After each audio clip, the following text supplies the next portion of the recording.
Gautam point to point మాట్లాడకుండా ఏవేవో తీసుకొని వచ్చి కొన్ని ఏవేవో వర్డ్స్ మాట్లాడుతూ కొన్ని ల్యాగ్ చేసి డ్రాగ్ చేస్తావు అనే వాళ్ళకి ఏం చెప్పాలనుకుంటున్నాను. సో అట్లాంటిది ఏం లేదు.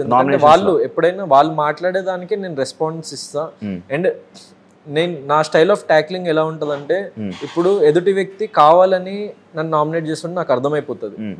అయితే ఇప్పుడు గౌతమ్ గారిని ఇప్పుడు మీకు చాలా ఎపిసోడ్స్ చూస్తే టార్గెటింగ్ నామినేషన్స్ మీరు చూసుకుంటే, గౌతమ్ని చేయాలి పాయింట్స్ వెతకండి, లేకపోతే రోహిణిని చేయాలి పాయింట్స్ వెతికి పెట్టుకో, లేకపోతే తేజాన్ని చేయాలి పాయింట్స్ వెతికి పెట్టుకో అని చెప్పేసి ఈ పర్సన్ ని టార్గెట్ చేద్దాము, పాయింట్స్ తర్వాత చూసుకుందాం అన్న స్థాయికి వాళ్ళు వెళ్ళిపోయినప్పుడు, రండి పాయింట్స్ చెప్పండి, మీరు ఏదైతే పాయింట్ చెప్తారో అదే పాయింట్తో మిమ్మల్ని కొడతా అని చెప్పేసి నేను నా డిఫెన్స్ అట్లుంటుంది. అంటే ఇప్పుడు ఫర్ ఎగ్జాంపుల్ ప్రేరణ, చిన్న ఎగ్జాంపుల్ ఇస్తా. ప్రేరణ, నువ్వు మెగా చీఫ్ మాటని డిస్రెస్పెక్ట్ చేసినావు అన్నది.